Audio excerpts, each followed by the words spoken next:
All right, here we go. A historic day here in our nation's capital. It happened yesterday, the largest pro-Israeli rally in U.S. history. 300,000 plus peacefully rallied against anti-Semitism and for the safe return of the 200 plus hostages. But guess what? Not everybody made it to the rally. Hundreds of Jewish individuals from Detroit were left stranded on the tarmac in D.C. on a plane yesterday because their bus drivers allegedly refused to drive pro-Israel supporters to that event. So our next guest was one of those passengers stranded for more than 8 hours on the tarmac before they flew back home without even attending the rally at all. How crazy is that? University of Michigan student Jonah Seinfeld Chopp joins us right now. Jonah, good morning to you. Good morning. How are you? Doing better than you. I actually got to go to the rally yesterday. You were about 20 miles away from it. So, Jonah, as it turns out, it sounds like these bus drivers, about a third of the bus drivers who were hired by your organization to drive you to the event at the mall behind me here in Washington, a third of them said, you know what, we're going to stage a sick out because we don't like driving Jewish people to that rally. At what point were you told that?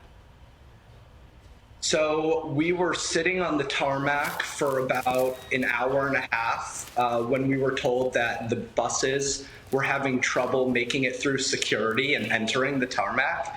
And then about 2.5 hours after landing in DC from Detroit, rumors started going around the plane that there was an ongoing walkout of the bus drivers who worked for the company that the Jewish Federation of Detroit had hired to drive us into the city for the rally.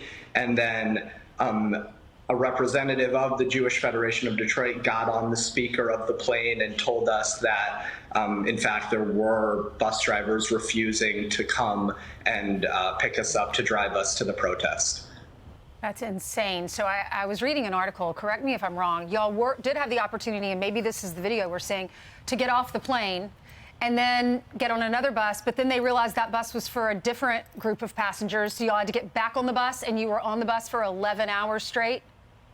I mean, on the plane for 11 hours straight? Yeah, so we briefly got off the plane around 2 p.m. and boarded 3 buses, and after being on the buses for about 15 minutes, we were told to get back onto the tarmac because the buses were not ours. They weren't supposed to take us to the rally. So then, as you can see from the videos, we were standing on the tarmac for about 20 minutes and people were singing and taking pictures and just showing support for Israel from where we could until we had to go back onto the plane for 4 hours to wait until we were flown back to Detroit without even leaving the place where we landed. So what's the name of the company? I don't know the name of the busing company that was hired. So, Jonah, how are you all feeling? I mean, that was a march where the Jewish people were finally able to come together. You guys have been witnessing all the other pro-Hamas marches all across this country. When you finally got there and you couldn't go, how did that make you all feel? I guess, personally, I feel ambivalent because on the one hand, it was so dismaying not being able to show support for Israel and for the hostages still captive in Gaza, and just to feel empowered by hundreds of thousands of people who support me and who support the Jewish community. So it was so disappointing to not be able to be there and be a part of that. But on the other hand, it's so heartwarming and empowering to see how many people turned up and were loud and were voicing their support for Israel. So I'm pretty torn about how I feel about it, because personally it was such a chaotic day, but it's also so nice to see the support that Israel received. Right, and Jonah, so many went specifically to stand with Israel and also to remind people about the hostages, but ultimately a lot of people were there to protest the fact that anti-Semitism is skyrocketing in this country, and it looks like you and the people stuck on the tarmac were victims of anti-Semitism going to the anti-Semitism rally. Yeah, I mean, it's hard not to be a little bit upset about what happened. I've been looking forward to coming to DC for a while now, and especially being on a college campus, it's hard to always feel empowered to voice your opinion about Israel, especially when you're supporting the Jewish people and when anti-Semitism has been rising so drastically the past month. And it's upsetting. Jonah, do you want those bus drivers fired? I don't know if I'm going to comment on if I want the bus drivers fired, but I can just tell you that it's very upsetting. We're going to find out the name of the company. It might not be the company's fault. It's just these drivers who band together. Yeah, but why would you ever want to hire a company that might not pick you up if they don't like your religion? Yeah. Jonah, I want you to know that they may have stopped you guys from going, but there were 300,000 people there. They did not silence the voices of the Jewish people. Right. We really appreciate you joining the program. Keep us posted as you get more information. Yeah, thanks for having me. Thank you, Jonah. We'll continue to talk about this, and we will not forget those hostages. Right. Everyone we've interviewed has said, keep talking about this. Do not forget our loved ones that are held hostage right now. They're getting close. They got some intelligence. They're also deal-making in Qatar. They think they have a lot to do with what they're doing in the hospital. They're in the hospital. They're going room to room now. Yes. Hopefully they can go through the tunnels and find these hostages. And I saw they killed 5 Hamas terrorists already right inside the hospital.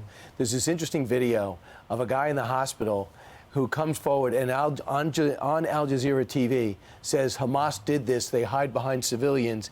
And the reporter literally turns away. He doesn't want to hear it. That's not the message we want to tell. It's in the video's on the Jerusalem Post. You guys should check it out. They're happily spewing the propaganda. We've all faced this. We're on TV every day, and you got folks that they cyberbully. They tweet at you. They say things. Well, it's different when you have to face these people in person. So yesterday, a Senator, Markwayne Mullin, represents Oklahoma, confronted someone that has been cyberbullying. Watch. Tweeted at me 1, 2, 3, 4, 5 times. And let me read what the last one said. It said, greedy CEO who pretends like he's self-made. What a clown. Fraud. Always has been, always will be. Quit the tough guy act in these Senate hearings. You know where to find me. Any place, anytime, cowboy. Sir, this is a time, this is a place. If you want to run your mouth, we can be 2 consenting adults. We can finish it here. Okay, that's fine. Perfect. You want to do it now? I'd love to do it right now. Well, stand your butt up then. You stand your butt up. Oh, hold on. Big Oh, guy. stop it. Is that your solution, every poll? No, sit down. Oh, you're a clown. Sit down. Okay. You know, you're a United States Senator. Sit down. Active. Oh, okay. Sit down, please. That was Bernie Sanders saying, you're a senator, sit down. The voice of reason, Bernie Sanders. But the senator was reaching for his ring. He stopped, but he was reaching for his ring, like, I'm going to take this off. And I'm going to go. Isn't he an MMA fighter? Yeah, he's a mixed martial arts fighter. He looks like he's built like a wall. It probably would have been ugly, but I guess it does get aggravating when someone's tweeting at you personally. We would know that personally, and challenging you to a fight. And he comes over here and he's acting like a tough guy in the union. He says, I have a socialist as a chairman, and he loves the unions. And he lists there. He's the ranking member. The Teamster. He was talking to the Teamster, the head of the Teamsters. Right. And there's no better friend than Teamster for union people than for socialists. Well, I'll tell you what, they traded insults for a couple of minutes back and forth until Senator Mullin's time ran out. At one point, Mullin suggested they fight for charity in the spring, but Mr. O'Brien, the Teamster guy, declined. Of course. You're right. And, I don't blame him. He's an MMA fighter. Here's ultimately what they decided. They decided, you know what? Let's take this outside. Let's meet for coffee. So they're going to meet for coffee, and they accepted. But nonetheless, here is the senator who Bernie Sanders said, you're a senator, talking last night with Sean Hannity. I was like, listen, I'm a guy from Oklahoma first. In Oklahoma, you don't do this. Maybe you run your mouth in New Jersey. I don't know. I'm not from New Jersey, but this is some thug. That's a mob boss, and you're supposed to be intimidating because he's the boss of the Teamsters. And he's got away with this. He's got suspended by his own Teamsters before for intimidation. He's been in trouble multiple times. He in 2022, he said he wanted to bring the mob mentality back to the Teamsters. Maybe that's true, but you still aren't going to run your mouth at me and expect me to just sit there. Right. I so respect this. I so respect this. Well, you're from Texas. I'm from South Carolina. I understand it, too. It's a thing in the South is, people, we have our positions. He's a senator. We're TV anchors. But I'm a Texan first. I'm a man. And you're not going to disrespect me. You can't let someone bully you. You can't let someone go at you like this without standing up for yourself. Exactly right. He called him a moron on Twitter. He called him a piece of blank on Twitter. And he challenged him to fight online, and then he has the opportunity to do it. The senator also was, when he was on Sean last night, he goes, look, I know people are making a big moment of this, but he goes, there's plenty of people that I've gotten in a fight with and then broke bread with them the next day. But my issue was he challenged me man to man, so I accepted his challenge, and he wasn't ready for it. You guys, there's profiles on Twitter that you could check out before you challenge somebody. Yeah. And if it says MMA fighter you're not, that you might want to think twice. Plus, mobsters, for the most part, use guns. He uses his hands. Yeah. So it's easy to act tough with the mob mentality, but he challenged him. I thought it was very interesting. On another network, he hopped on and said, look, there was a time in which Andrew Jackson just knocked someone senseless with a cane. There was Senator Summers who got knocked out. And he was kept out of the chamber for like 8 months in the past during the Civil War, as if it was the good old days. Those aren't good old days. I mean, we shouldn't be doing that. Well, I don't know. I don't know. I think there needs to be there's a lot of aggression in Congress. What is happening? What happened yesterday? There were like 4 fights in Congress. Steve, is everyone talking about it? We were talking to Senator Tom Cotton just sat down. I don't know if he's wired up or not. Are you wired up? You are. Am I wired up? Yeah. What did you think of the cage match yesterday? Which one? Well, I'll just say that my wife told me that she saw a headline that a Republican senator almost got in a fight, and she was glad when she clicked on it that it wasn't me. Good. All right. Right. What about Kevin McCarthy? The Kevin McCarthy thing. Yeah. Has Kevin McCarthy ever elbowed you in the back? No. Apparently it's going around. Only in the chest. Have you ever called anybody a Smurf, Senator? Everybody's a Smurf to him. He's 6'5". But the other thing is, if you're a congressman, you should not leave your kidneys open walking in the hall. So I blame you should have some type of flak jacket to guard your organs. Yeah. That was kind of a weird statement, right? He just elbowed me in the kidney. Right in the kidney. It was a kidney shot. I would normally say in my back. Right. Oh, and then he went to do press for the next 6 hours. You know what? They're senators. They should probably rise above the shabbiness. You're right. Congressman Chopp. All right. You're right. Let's cool down. This is good TV. I'm sitting right next to a senator who has just risen above the shabbiness. All right. Meanwhile, let's talk a little bit about what is going on there in the New York City area. They have cut 250 school safety officers in the Staten Island area. And so all that money that was going to go into their pockets as paychecks is being diverted to the migrant crisis. Yesterday, the mayor of the once great city of New York, Eric Adams, said, you know what? I've got a plan. And that is for parents to start volunteering. Watch this. We have to make sure that we continue to create an environment for our children. We have to shift around personnel as much as possible. We're going to be leaning into parents and parent groups to do some volunteerism. We're going to lean into our crisis management team.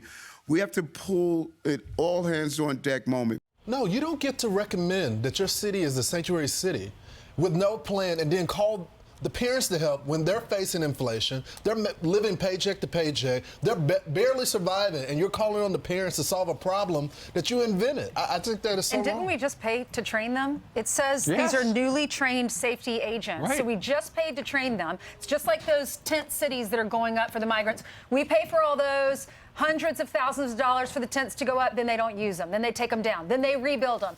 It's just wasteful spending, and our kids need to be safe. These are safety agents. Our families need to be safe. If we're going to spend the money to train them, let's use them, and we need them more than ever because crime is up in the city. Staten Island officials are blasting him too. It's just it's a decision. You wonder what else they could cut. But the other thing about Eric Adams, he has been speaking out. And he has been saying that we should revisit the sanctuary status. And the governor's even talked about it. They haven't done it yet. In Chicago, they're considering it. If Trump wins, he might have a lot of support to get rid of it. And I believe a lot of people think that the reason they're cracking down on Eric Adams in this Turkey connection where they took his phones in broad daylight and he left the plane there en route to White House is because he's been standing up to Biden. Could be a coincidence, but the one mayor that's calling out the president who refused to meet with him even though he was across town, and the president directly responsible for the cratering of this city because of 113,000 illegals here. Are you suggesting we have a two-tier justice system? Right.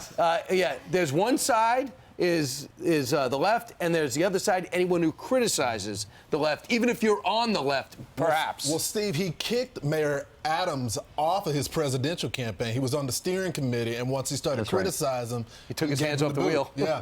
Yeah, Joe Biden did. That was good, bro.